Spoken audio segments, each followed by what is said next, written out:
कमरा नंबर 13 50 साल से बंद। जो भी अंदर गया या तो पागल हुआ या फिर कभी वापस नहीं आया। और फिर एक दिन एक जिद्दी अफसर ने कहा, मैं अंदर जाकर रहूंगा चाहे कुछ भी हो जाए। नमस्कार दोस्तों, स्वागत है आपका आपके अपने चैनल 7 PM स्टोरी पर, जहां हर रात 7 बजे खुलती है एक नई कहानी, कुछ डरावनी, कुछ रहस्यमयी, कुछ दिल को छू लेने वाली। तो तैयार हो जाइए, अभी शुरू होने वाली है आज की कहानी। अंधेरा गहरा हो चुका है, दीपक जल चुका है और अब शुरू होती है 7 PM स्टोरी की एक और अनोखी कहानी। अमित कुमार को सरकारी नौकरी में अभी अभी तबादला मिला था, एक दूर दराज के इलाके में जहां पहुंचने के लिए घने जंगलों से होकर गुजरना पड़ता था। रात होते होते वो उस छोटे से कस्बे में पहुंचा जहां उसे अगले कुछ महीने काम करना था। कस्बे में सिर्फ एक ही जगह थी जहां अफसर रुक सकते थे, पुराना डार्क बंगला, अंग्रेजों के जमाने का बना हुआ। बंगले में कुल 13 कमरे थे और अजीब बात यह थी कि हर बार जब अमित ने चौकीदार से पूछा, उसे हमेशा कमरा नंबर 12 या 14 में ही ठहराया गया, कभी नंबर 13 में नहीं। चौकीदार जी, अमित ने पूछा जब वो अपना सामान लेकर अंदर पहुंचा, कमरा नंबर 13 क्यों बंद रहता है? बूढ़ा चौकीदार, जिसका नाम गंगाराम था, थोड़ा असहज हो गया। साहब, वो कमरा खाली रहता है बहुत सालों से, कोई नहीं रुकता वहां। क्यों? अमित ने उत्सुकता से पूछा। गंगाराम ने इधर उधर देखा, फिर धीमी आवाज में बोला, साहब, वो एक शापित कमरा है। जो भी वहां रुकता है वो या तो पागल हो जाता है या फिर वापस नहीं आता। अमित हंस पड़ा। ये सब अंग्रेजों के जमाने की कहानियां हैं गंगाराम जी, मैं पढ़ा लिखा सरकारी अफसर हूं, मुझे ऐसी बातों में यकीन नहीं। जैसी आपकी मर्जी साहब, पर मेरी बात मानिए, कभी भी उस कमरे के पास मत जाइएगा। अमित को कमरा नंबर 12 दिया गया, जो ठीक कमरा नंबर 13 के बगल में था। रात को खाना खाने के बाद वो अपने कमरे में आराम करने चला गया, पर उसकी उत्सुकता उसे चैन नहीं लेने दे रही थी। आधी रात के करीब जब पूरा बंगला सो चुका था, अमित चुपचाप अपने कमरे से निकला और गलियारे में कमरा नंबर 13 की तरफ बढ़ा। दरवाजे पर पुराना ताला लगा था, जंग खाया हुआ। अमित ने दरवाजे के पास कान लगाकर सुनने की कोशिश की। अंदर से कोई आवाज नहीं आ रही थी, बस एक अजीब सी ठंडक महसूस हो रही थी, जैसे दरवाजे के दूसरी तरफ से हवा का एक ठंडा झोंका बाहर आ रहा हो।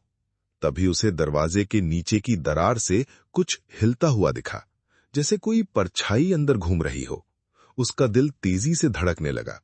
उसने पीछे हटने का फैसला किया, पर तभी उसे एक फुसफुसाहट सुनाई दी, बिल्कुल दरवाजे के पीछे से। अंदर आ जाओ। अमित डर के मारे भागते हुए अपने कमरे में वापस गया, दरवाजा बंद किया और बहुत देर तक हांफता रहा। उस रात उसे नींद नहीं आई। अगले दिन दफ्तर में काम करते वक्त अमित की उत्सुकता ने उसे पुराने रिकॉर्ड्स खंगालने पर मजबूर कर दिया। उसने डाक बंगले के पुराने रजिस्टर निकलवाए, जिनमें अंग्रेजों के जमाने से लेकर अब तक ठहरने वालों का रिकॉर्ड था। रजिस्टर पलटते पलटते उसे एक दिलचस्प बात पता चली। कमरा नंबर 13 में आखिरी बार 1962 में एक अंग्रेज अफसर मिस्टर रिचर्ड्स ठहरे थे। उसके बाद से वो कमरा हमेशा के लिए बंद कर दिया गया। अमित ने पुराने क्लर्क बाबूलाल से, जो 50 साल से इस दफ्तर में काम कर रहे थे, इस बारे में पूछा। बाबूलाल की उम्र 80 के आसपास थी, पर याददाश्त तेज थी। साहब, वो एक बहुत डरावना किस्सा है, उन्होंने कहा चाय की चुस्की लेते हुए। मिस्टर रिचर्ड्स एक बहुत क्रूर अफसर थे। कहते हैं उन्होंने कई मजदूरों को बेवजह प्रताड़ित किया था और एक बार तो एक मजदूर की जान भी ले ली थी, सिर्फ इसलिए क्योंकि उसने काम में देरी कर दी थी। फिर क्या हुआ? अमित ने पूछा, कहानी में डूबते हुए। उस मजदूर की विधवा ने रिचर्ड्स को श्राप दिया था, बाबूलाल ने आगे कहा था कि जिस कमरे में वो रहता है वहीं उसकी आत्मा हमेशा के लिए कैद रहेगी, तड़पते हुए, अकेले। कुछ महीनों बाद रिचर्ड्स उस कमरे में मृत पाए गए, बिना किसी वजह के, बिना किसी घाव के। बस उनकी आंखों में एक अजीब सी दहशत जमी हुई थी। और उसके बाद? अमित ने पूछा। उसके बाद से जो भी उस कमरे में रुका वो या तो पागल हो गया या गायब हो गया। आखिर में सरकार ने उस कमरे को हमेशा के लिए बंद करवा दिया। अमित, जो तर्कशास्त्र में विश्वास रखने वाला आदमी था, इस कहानी को सिर्फ एक लोक कथा मानता रहा। उसने सोचा कि शायद ये सब पुराने जमाने के अंधविश्वास और डर की उपज है। रात को खाने की मेज पर जब कुछ और अफसर भी वहां रुके हुए थे, अमित ने अपनी बात रखी। ये सब बकवास है, मुझे यकीन है कि अगर मैं उस कमरे में एक रात रुक जाऊं तो कुछ नहीं होगा। बाकी अफसर जो स्थानीय थे चौंक गए। साहब ऐसा मत कीजिए, एक जूनियर अफसर ने कहा। यह मजाक की बात नहीं है। पर अमित की जिद बढ़ती गई। मैं ये साबित करके दिखाऊंगा कि यह सब सिर्फ अंधविश्वास है। गंगाराम जो पास ही खड़ा था बहुत घबराया हुआ लग रहा था। साहब, मैं आपसे विनती करता हूं, ऐसा मत कीजिए। मैंने पिछले 30 साल में 3 लोगों को उस कमरे में रुकते देखा है। कोई सुबह पागल हालत में मिला, कोई हमेशा के लिए गायब हो गया। पर अमित ने किसी की नहीं सुनी। उसने जिद करके गंगाराम से कमरा नंबर 13 का ताला खुलवा दिया। ताला खोलते वक्त गंगाराम के हाथ कांप रहे थे। जैसे ही दरवाजा खुला, अंदर से एक बासी सड़ी हुई गंध बाहर आई, जैसे बरसों से वहां हवा ही न पहुंची हो। कमरे के अंदर पुराना फर्नीचर धूल से अटा पड़ा था। एक पलंग, एक मेज, एक अलमारी। दीवारों पर सीलन के निशान थे और एक अजीब सी ठंडक पूरे कमरे में फैली हुई थी, जैसे बाहर की गर्मी वहां पहुंच ही न पाती हो। साहब, आखिरी बार सोच लीजिए, गंगाराम ने कांपती आवाज में कहा। मैं ठीक रहूंगा, अमित ने आत्मविश्वास से कहा। हालांकि अंदर ही अंदर उसका दिल थोड़ा तेज धड़क रहा था। बस एक रात की बात है। गंगाराम और बाकी लोग बाहर चले गए, दरवाजा हल्का सा खुला छोड़कर। अमित ने अपना सामान रखा, बिस्तर पर बैठा और अपनी किताब पढ़ने लगा, खुद को व्यस्त रखने की कोशिश करते हुए। रात के करीब 12 बजे अमित को हल्की सी नींद आने लगी। तभी उसे कमरे में तापमान अचानक और गिरता हुआ महसूस हुआ।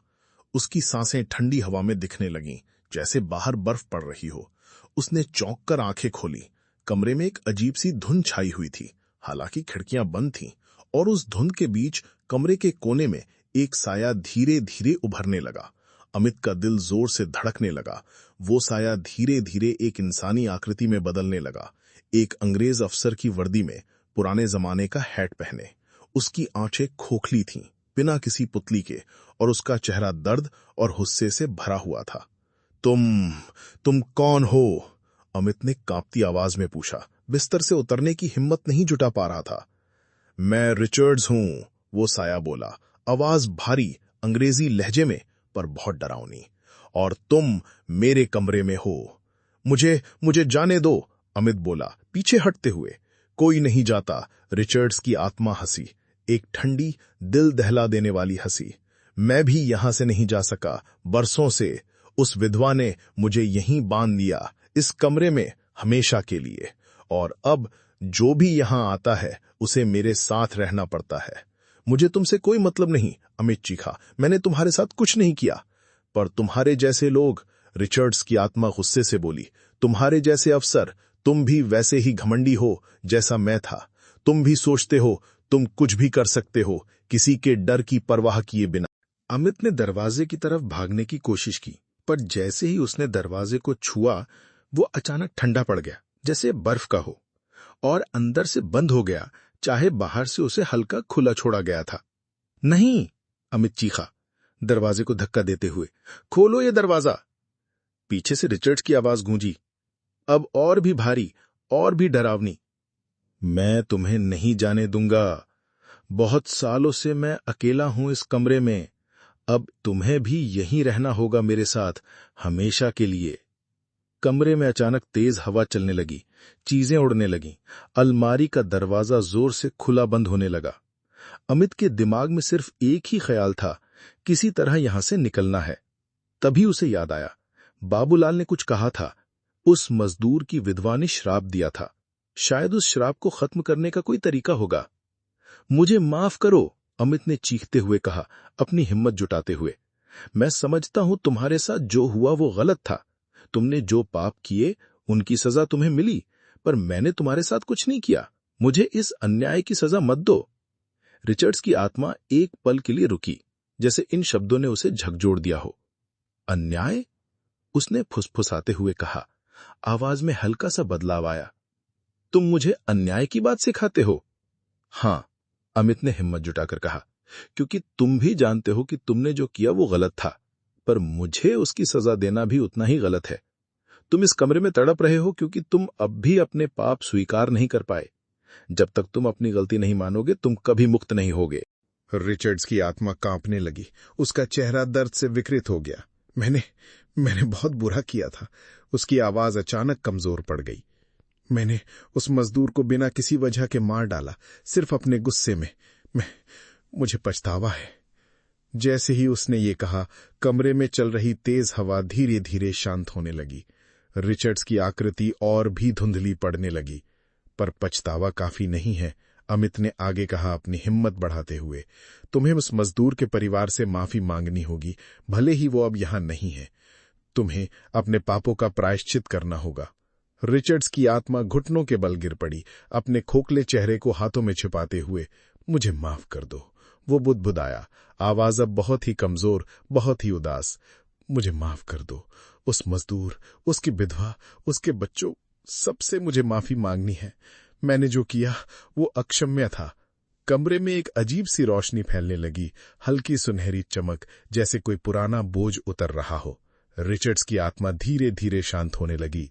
उसका चेहरा, जो पहले गुस्से और दर्द से भरा था, अब एक अजीब सी राहत से भर गया। शुक्रिया, उसने आखिरी बार कहा, आवाज बहुत हल्की, बहुत दूर से आती हुई।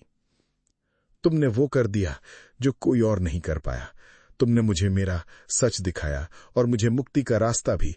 और फिर एक हल्की सी चमक के साथ रिचर्ड्स की आत्मा हमेशा के लिए गायब हो गई। कमरे का तापमान सामान्य होने लगा। दरवाजा अपने आप खुल गया। बाहर गंगाराम और बाकी लोग पूरी रात दरवाजे के बाहर चिंता में बैठे रहे थे, अंदर से आती चीखों और शोर को सुनते हुए, पर अंदर जाने की हिम्मत किसी में नहीं थी। सुबह होते ही जब दरवाजा अचानक खुला, सब हैरान रह गए। अमित बाहर आया, थका हुआ पर पूरी तरह ठीक, ना कोई घाव, ना कोई पागलपन के लक्षण। साहब, आप ठीक हैं? गंगाराम ने हैरानी से पूछा, जैसे किसी चमत्कार को देख रहा हो। हाँ, अमित ने थके हुए स्वर में कहा, मैं ठीक हूं। और गंगाराम जी, मुझे लगता है अब वो कमरा शापित नहीं रहा। उसने पूरी रात की घटना सबको बताई, रिचर्ड्स की आत्मा, उसका पछतावा और आखिरकार उसकी मुक्ति। सब लोग हैरानी और राहत के मिले जुले भावों के साथ सुनते रहे। कुछ हफ्तों बाद कमरा नंबर 13 को साफ करवाया गया, नए सिरे से सजाया गया।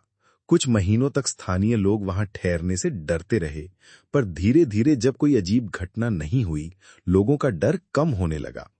अमित का तबादला कुछ महीनों बाद वापस शहर में हो गया, पर जाने से पहले उसने गंगाराम से कहा, गंगाराम जी, कभी कभी सबसे बड़ा डर वो नहीं होता जो हमें डराता है, बल्कि वो अधूरा सच होता है जिसे कोई सुनना नहीं चाहता।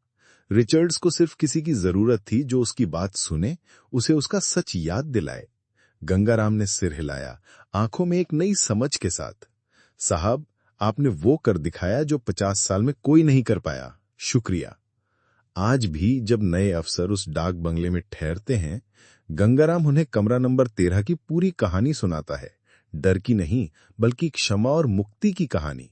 और कमरा नंबर 13, जो कभी सबसे डरावना कमरा माना जाता था, अब बंगले का सबसे शांत कमरा बन चुका है।